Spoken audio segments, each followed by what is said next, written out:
Okay, well, I removed the bleeding tool from the combination valve and I installed the switch and plugged it in. So that's ready to go. Just one of the small jobs that need to be done in order to get the car ready to go.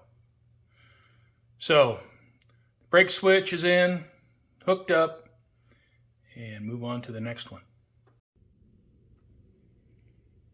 I bent up the fuel line that goes from the pump output to the carb inlet, and I wanted a fuel filter as close as possible to the carb as I could fit, and this is what I came up with.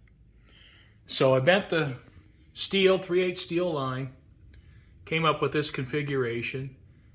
It's a little bit goofy, but it doesn't look horrible. And I cut a section out of the line to put the filter in, and then the hard line goes down to the pump.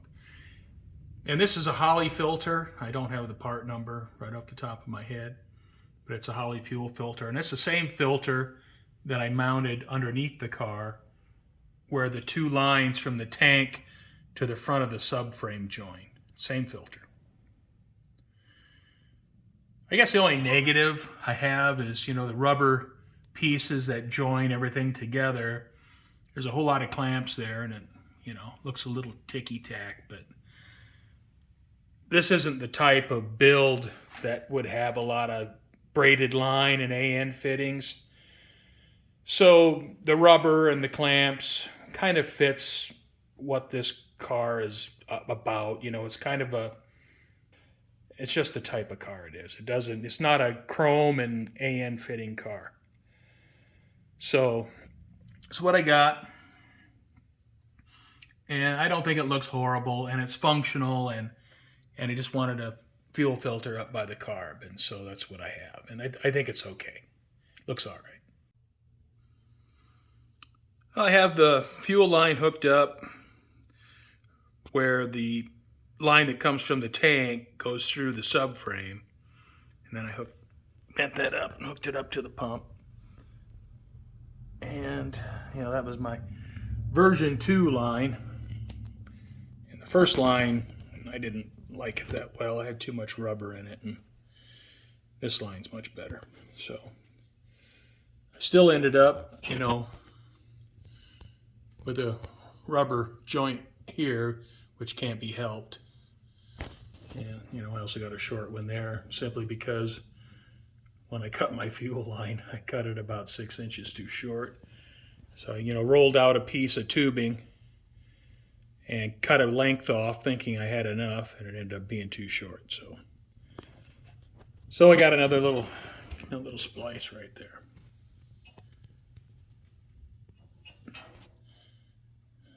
But, it should be all right. Oh, my new Butler drop base air cleaner. And you can see the original one back there. And this one, with this new filter element, should have much better airflow.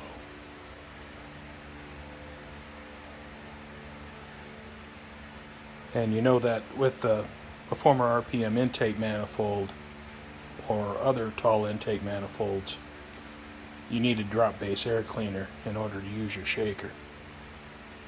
So I bought the new one.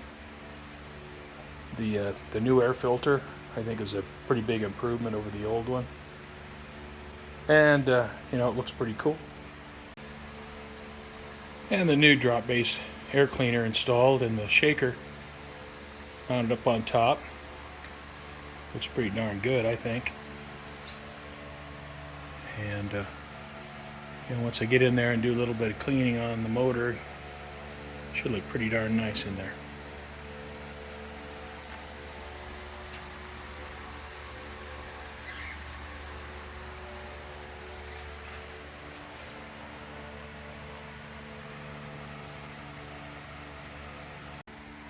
Well, there's no denying how great that shaker scoop looks on that big old fire chicken hood. You can see how the scoop is up much higher than stock, even with the drop base air cleaner. which personally I think looks pretty badass. And you can see the new air cleaner from the back. So all in all, looks pretty good. So I inch a little closer to getting it running. After thinking about it for a bit, I had a problem with the Trans Am's transmission dipstick tube leaking. And, I pulled it out, cleaned it up, put a new O-ring on it, put it in. And, I just had that thought that it's just going to leak again on me. So what I did is I bought this TCI dipstick tube, and I'm going to put that in the car. And hopefully that will take away any concerns for the transmission dipstick tube leaking. So let me open it up. We'll take a look at it. All right, got it out of the box. If you look at the bottom here, if I can get this to focus. So the bottom has multiple ribs, which would probably serve as O-rings that will seal into the transmission. Then it has the little cover on top that should sit down over the top and help a little bit. Well, what I have here is a set of 1/2-inch wheel spacers, and these are Baer wheel spacers, and they'll fit anything from 5-inch to 4.5-inch. So with the Firebird, it's 5 by 4 3/4. And the spacers just go on like that, bolt the wheel on, and it'll push the wheel out 1/2 inch. Now with these GM cars, most GM cars, and Firebird's no different, the front track width is 1 inch wider than the back. And if you're running stock wheels, that's probably not a big deal. But when you get to running aftermarket wheels or wider wheels like these 17 by 9 year one honeycombs, the front wheels are pushed out to the edge of the fenders. And it's obvious they're right out to the edge of the fenders. But it's also obvious that the rear wheels and the rear tires are way inside the fender, and it just looks goofy. So that's why I'm putting these on. I want to move the wheel further to the outside, and so the look lines up with the front wheels. And to me, that's just looks better. I also have a new set of wheel studs, and these are 1 3/4-inch wheel studs. So I'll replace these wheel studs, and these are about a 1/2 inch longer. So I'll get to it. Well, the first thing I need to do is remove the drum. All right. And now what I can do is I can tap out these original studs. So I have an old lug nut here. It's already pretty beaten up. May have been used just for this purpose. I found it in my bolt bucket.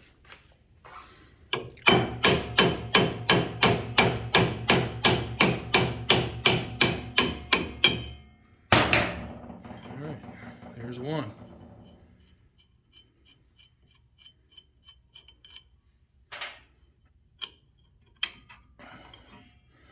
Yeah, it's probably not in a good position. I might have to put the transmission in neutral so I can roll the axle. Let's get this one out.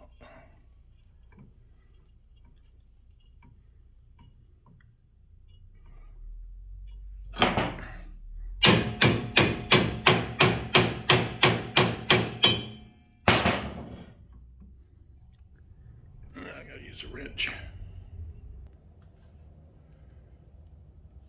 All right, so you notice the the length of the stud, where the new stud is almost exactly the length of the spacer longer than the old stud. And so I'm still going to have the same clamping force and the same thread engagement with the lug nuts. So I'll get the rest of the original lugs out, the wheel studs, and then I'll catch up with you. All right, well, I got the fan running. It's 94 degrees, so it's pretty toasty. I have all the new studs slipped in place. I got this one pulled up, the rest of them are all loose. So to pull them up, I just use a couple washers, a 7/16 20 nut,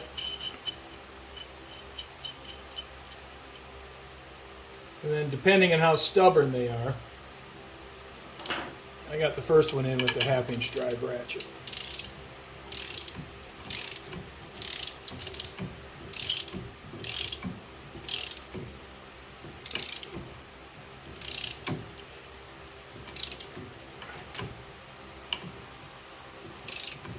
And the knurl on these studs is 0.475, and the knurl on the original studs was 0.472.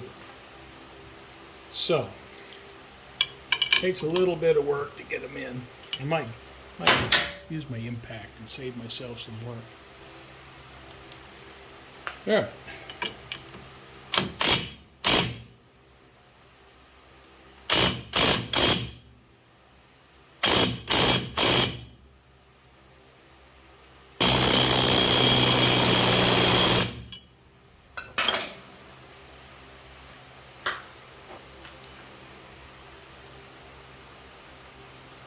All right, now it is.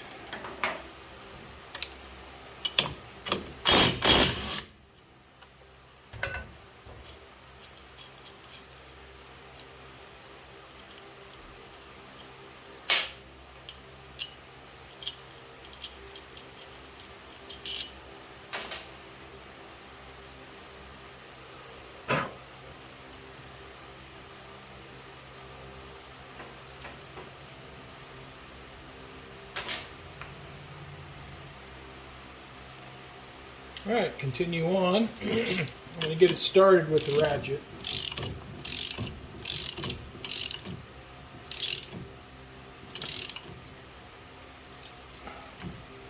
All right.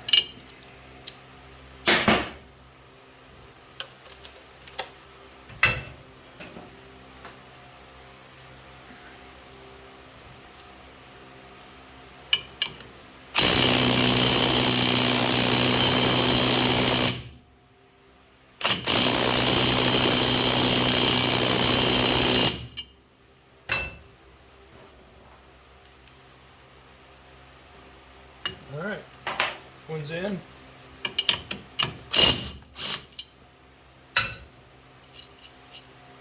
You get the idea. So I'll finish up these, then we'll put the drum back on. All right, got the drum back on.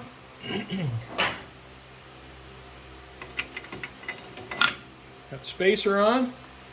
See, we got plenty of thread. So I'll get the wheel in place, and we're done.